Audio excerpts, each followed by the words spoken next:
Hi, it's me again. I'm back with another video. Today's topic is a little bit of a darker topic. It's something that I've wanted to talk about for a while. So my main issue, and I keep seeing so many stories about this on social media, on the internet, is people who cannot for the life of them keep their kids or their relationship off of social media. And I feel like the short-term gains that you get from it are not worth it in the long term, right? Because we've seen a lot of the Mormons and just Americans in general who pimp their kids out on the internet for views and likes. Everything just comes shattering down eventually, right? Because basically your whole business model is that you are exploiting your child for random strangers on the internet who may or may not have good intentions in the first place. There's no way that the majority of your fan base is children. I did used to watch family channels as a kid, but as I've grown older and I've seen like the negative repercussions of it, it's been just so saddening and traumatic and just depressing, like all the outlooks. Like there was recently a piece that came out. I'm trying to remember who it was, but there was a child of a pretty famous vlogging couple. This one, it's Ruby Frankie. So one of her kids, her daughter Sherry, finally speaks out, and there are several other kids who have been included in this document from their life experiences growing up in a vlogger family. And I just don't understand how people can subject their kids to it. Like every few years without fail, there's a big story of a family vlogging channel that is being exposed for something. I remember when I was coming up, when I was in high school, it was a lady who was crying about a dead cat or dog, a family animal, and the son is crying. And she's like, no, you need to really cry for real, do like this. And she did the gestures and the actions, and the kid has to remind her, like, Mom, I am actually really sad. But the sad thing about these families is it doesn't matter how real your emotions are, they need to be drummed up for the camera. Like everything is a performance. Like even with child actors, they have Coogan laws, they have so many child working rights that will keep them protected and safe and prevent them from being exploited. But in the vlogging space, there are no protections for children. So bad actors and people who honestly shouldn't have kids in the first place, because their whole reasoning for having kids is to put their kids on camera, it's so traumatic and dark. Every single time I see it, without fail, I'm just like, oh, so another story is going to come out about this in a few years. Like I used to watch so many of these vlogging channels, and there was always like a black wife, and they usually have like blended families or mixed race families or that type of thing. And I used to watch them all the time in high school. And the reasoning is because once I had access to the internet, I'm like, oh, my family life at home is questionable, but these people live such a lavish, luxury, happy lifestyle. But it's all foreplay. It's all an act. Every single time the kids come out, they're like, I was traumatized. I was afraid. I don't know who I am. Because every single part of their life, every part of their day, anything that's exciting has been pre-planned by their parents as a performance. So as an outsider, you're watching, you're like, wow, it's amazing that this kid is going to Disney World. They must be so happy. But the kid who's experiencing it, they're not happy because they're like, oh, I need to make sure I really amp up this happiness. Like, where's the camera? I got to make sure I look very happy on camera because, their parents are going to be blaming them or upset. Like, and especially the other toxic thing that I've seen in these family channels is they treat the kids like they're doing the kids a favor, but the whole reason for their success is the children. Like if you ever seen those channels where the parents are like, oh, I just want to shift focus to me, and they start making the majority of their vlogs about them, the viewing goes down because people don't want to see them. They're not interested in them. And I feel like that's a wake-up call for a lot of people. Like one of the channels that I used to watch, I think it was, and I used to love watching their videos. I used to love watching. I'm probably going to censor this out, honestly, because it's not good to bring that smoke. But I would love watching these channels growing up. But then the parents will always make it seem like they were doing their kids a favor or the kids owed them for the success. But it's like, it's completely the other way around. Like basically the kids should have all the power. It's like workers' rights, right? The person who's doing all the work, all the labor, all the demanding, they're not seeing any of the benefit. Like parents can just milk dry that whole account and not give them anything. And what are they going to do about it? There's nothing they can do about it. Like even Nikki and Jamie, that was like one of the OG channels. Like you saw their marriage fall apart, and he last year tried to accuse her of a bunch of stupid BS because he's miserable and he's mad that he can't be famous, and milking his kids isn't working because his personality is insufferable and he's not good on camera. So when we see these dynamics come up and play, like in the person who takes a step back, they're like, yo, I'm really not trying to have my kids be this exposed, because people don't have good intentions when they're watching family channels. So I want to go over like a few big recent examples. So the first one is Ruby Frankie and Jody Hildebrandt. They were literally systematically abusing their kids, torturing the kids. I'm not going to speculate on their relationship. I find that super toxic. I'm not Mormon, so I don't understand all the ins and outs of what they were doing, but I did grow up in a religious family, so I do understand a lot of the ideology and the perspectives that they have. But you have to see like these people from the outside. As much as they put on this glitz and glam and put on this performance of being this perfect happy family, behind the cameras, usually these people hate their kids to the core, because the only reason they're having kids is because birth vlogs and young like first experience vlogs, those get a lot of views, so they only want the kids when they're babies. And I've talked about this like too, where people, they objectify children and they feel like their kids are their property, so when their child starts to have its own personality or their own identity, the parents feel threatened by that. And a lot of these family bloggers have that red flag where my kid is going to be my little puppet. Like, get on the camera. Here's the camera. Dance. Perform, monkey, perform. And if you can't do that, then I'm going to punish you because you're not doing what I want in order to make me happy. It's like such a selfish and toxic mentality, because that's all the kids are going to grow up with. Like, no one should be looking down a lens from the moment that they're born up until the moment that they move out from their parents' house. Like, even I think it was a Reddit story where this girl was coming out and she was saying how she was raised in a vlogger family, and people think that it's this van life family where she felt like she couldn't go to college and pursue her dreams because her parents weren't done milking her yet for the views or whatever. So they were trying to manipulate and shame her for trying to move on with her life.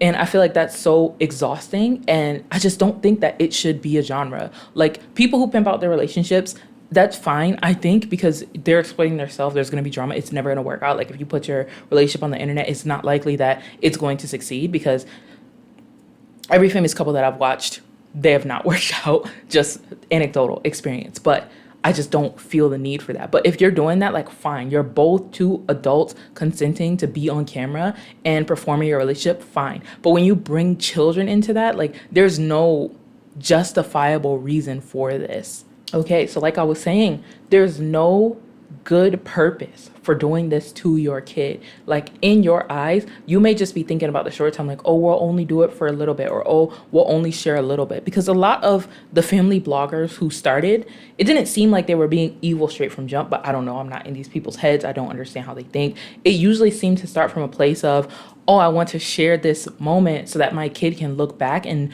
I can document everything for my kid. But that reasoning, it doesn't really stand up, because what kid is going to sit there and want to watch hours and hours of stuff that they did as a child? Like, it's mostly for the parents. So when I've heard that excuse, I don't really believe it. But I've also heard the excuse of, oh, yeah, I'm doing it for me, so I have that documentation to look back on. But that's what home videos are for. Like, anybody else remember watching American Home Videos as a kid and thinking, oh, that's really funny? Now imagine that your whole life. Like, luckily, I didn't have a family who shoved the camera down my head, all the time. I did have a lot of baby photos. I'll never have access to them again. I'm not willing to go back and beg to get them. But, people who don't understand like that perspective, like, looking in, you can just, anybody with empathy can just realize, like, oh, that sounds miserable, absolutely miserable. So that girl, and let me see, there's another one. All of them are talking about Ruby Frankie, but it's this one. It's this article. It's called "The Children of Vlogging Families or Influencers Are Pushing Back, and the Lawmakers Are on Their Side," because people are starting to realize, like, this is just completely the Wild West, and there have been too many terrible instances, like so many cases of abuse. Like, if you remember the Daddy of Five channel, there's another channel that I'm watching a video on right now for this lady who adopted and abused a bunch of adopted kids, and just so many, like, there's so many channels. And it's talking about how this person, they can't have any hobbies. Like, everything about them was curated by their family for the vlog camera, and how they didn't know that they were famous because they weren't aware. Like, this person is speaking on their experience as a 4-year-old, right? So this is when they were a child. They didn't understand why random people would come up to them and talk about personal, private things that they had happened to them. So imagine how that feels. Like, you've not really developed any sense of individualism or identity yet, but random people in the world are just walking up to you and be like, oh, I know that you know how to dance. I know this about you. I know that about you. Like stuff that you think is private and intimate for your family is just completely out there for the world, and you can't consent. You don't understand what that means. So I hate when people also use this excuse of like, oh, the kids can say no. Like if they don't want to film, we just won't film. Like, is that true, or will you gaslight and manipulate your kid? Like there was another one where the lady, her kid would be like, oh, I don't want to film today. And they're like, oh, that's so sad because we were going to go to insert famous place or insert yummy food, or, oh, but it's okay. You don't have to do it. It's like, are you really giving your kids a choice? Because that's very coercive in my opinion, where you're like, oh, you can say no, but since you said no, we're actually not going to do anything fun today. Like what? That's not really a choice for a child. Like a child is obviously going to want to do the more fun, the more exciting thing that's more interesting. I feel like not a fan. But this person also goes on with a bunch of other influencer kids,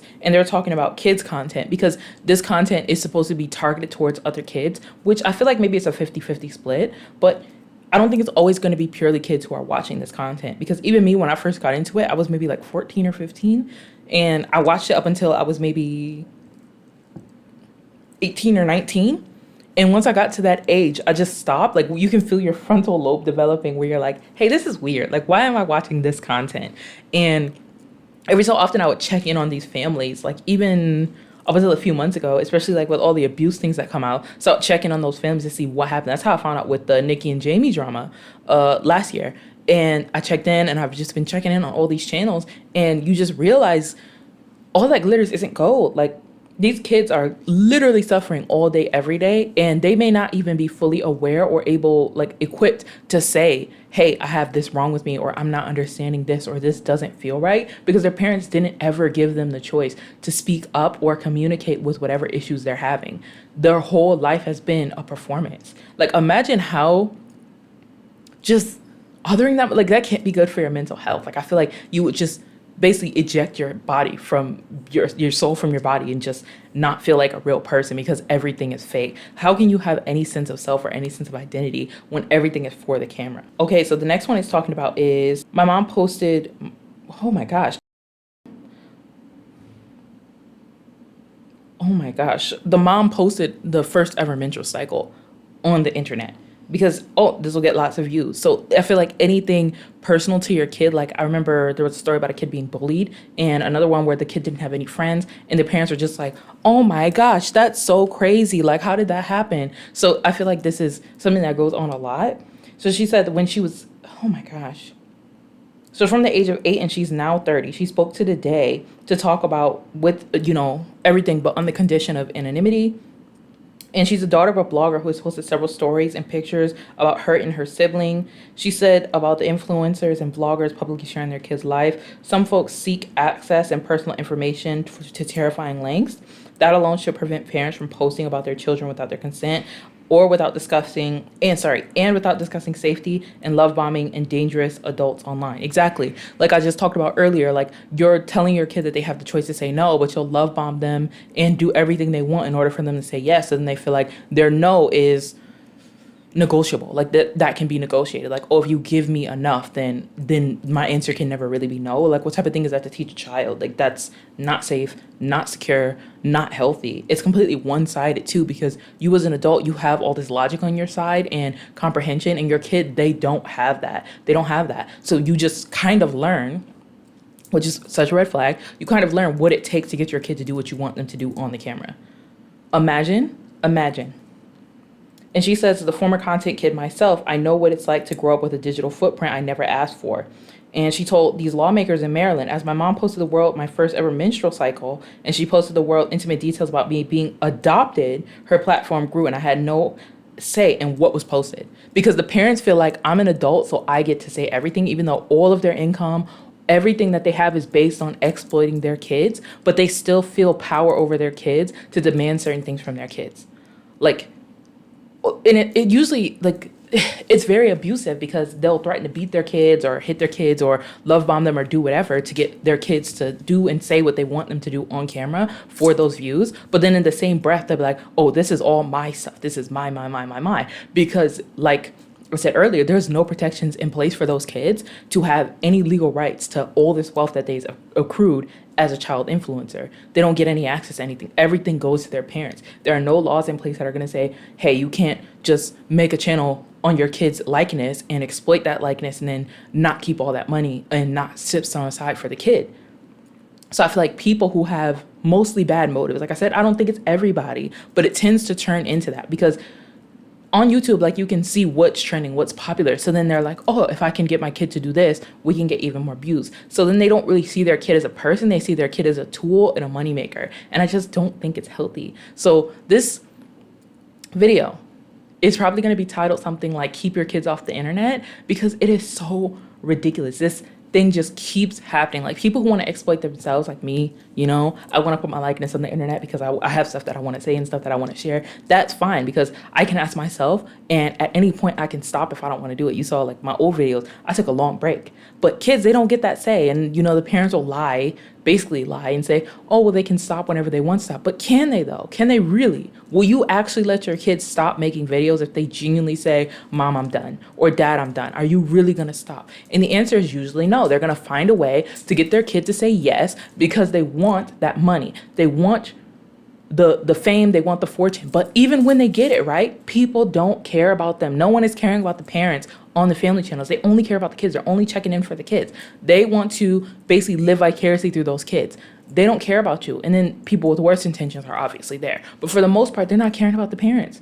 And it takes a lot for these parents to realize that, and I don't think it's ever going to stop. I think as long as there are no restrictions and there can be kid content and stuff targeted towards kids outside of people in that professional industry, this is going to continue to happen, and it's going to continue to have so many horrifying stories of abuse and neglect and trauma that are just going to keep coming out. And I hope genuinely that there can be some laws put in place to protect these kids. We shouldn't keep having to see these horror stories before something gets done. Like, we shouldn't have another case like the Coogan kid. So that's all that I want to talk about today. I'll probably add in some more posts and update it. For now, I'm going to say peace. Bye.